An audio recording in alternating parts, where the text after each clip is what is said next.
Volt pension scheme இது 2003 வரை நடைமுறையில் இருந்தது. இதோட முக்கியமான சாராம்சம், மத்திய அரசு தனது பட்ஜெட்டில் இருந்து நிதியை ஒதுக்கி அதை பென்ஷனாக கொடுத்தது. தனி நபரின் பங்களிப்பு இல்லை. முக்கியமானது அஷ்யூர்ட் ரிட்டர்ன்ஸ், எவ்வளவு ஒருவருடைய பென்ஷன் என்பதை அறுதியிட்டு உறுதியிட்டு கண்டிப்பாக சொல்ல முடியும்.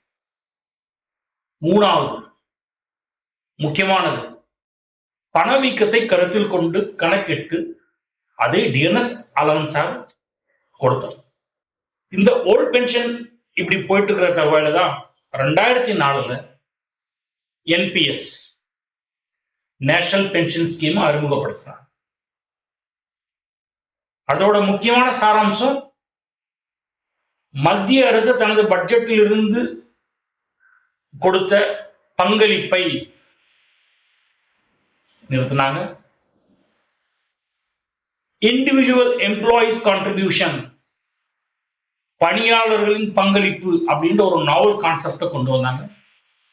அதுல பணியாளர்களின் பங்களிப்பா 10% தன்னுடைய வருமானத்திலிருந்து கொடுக்க வேண்டும். அரசாங்கம் 14.5% தொகையை தந்தாங்க. இது ரெண்டையும் சேர்ந்து வர்ற தொகையை எல்ஐசி போன்ற கம்பெனிகள் பங்கு சந்தையில் முதலீடு செய்தார். பங்கு சந்தை ஏற்ற இறக்கம் தானே. அதனால அந்த அஷ்யூர்ட் ரிட்டர்ன்ஸ் அந்த ஓபிஎஸ்ல வந்தது பாருங்க, அது இங்க சொல்ல முடியும். மூணாவதா, அந்த பணவீக்கத்திற்காக சரி செய்ய கொடுத்த பணம் டிஎன்எஸ் அலவன்ஸ் இங்கு இல்லை. இந்த என்பிஎஸ் மூலம் ரிட்டையர் ஆன எம்ப்ளாயிஸ் வாங்கின பென்ஷன் தொகை இந்த ஓபிஎஸ் மூலம் ரிட்டையர் ஆன எம்ப்ளாயிஸ் ஆன பென்ஷன் தொகையோட குறைவானது அப்படின்னு டேட்டா பாயிண்ட் சொல்லுது. இதையெல்லாம் கருத்தில் கொண்டு மத்திய அரசாங்கம் former finance secretary mister T V Somanathan தலைமையில் ஒரு கமிட்டியை ஃபார்ம் பண்ணாங்க. அவரு அந்த கமிட்டியின் மூலம் சப்மிட் பண்ண அந்த ரிப்போர்ட் தான் யூனிஃபைட் பென்ஷன் ஸ்கீம், ஒருங்கிணைந்த ஓய்வூதிய திட்டம்.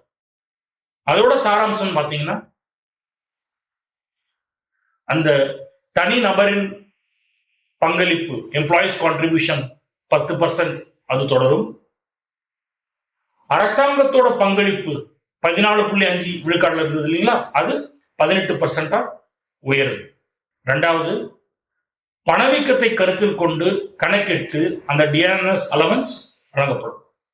முக்கியமானது அஷ்யூர்ட் ரிட்டர்ன்ஸ் கணக்கிட்டு அறுதியிட்டு சொல்ல முடியும். இந்த மெயின் மூட் பாயிண்ட், இப்போ தற்போதைய ஊழியர்களோ ரிட்டையர் ஆன ஊழியர்களோ அவர்களுடைய முதன்மையான கருத்து என்னன்னா, பென்ஷன் அப்படின்றது அரசாங்கம் தனது பட்ஜெட்டில் இருந்து ஒதுக்கி அதை பணியாளர்களுக்கு வழங்க வேண்டும். அதுதான் அவங்களோட முதன்மையான கருத்து. That moot question remains unanswerable in law. பார்த்தீங்கன்னா இட்ஸ் a state subject. அதனால மத்திய அரசாங்கம் பரிந்துரை மட்டுமே செய்யும். அதை அமுல்படுத்துவதா இல்லையா என்பதை மாநில அரசுகளே முடிவு.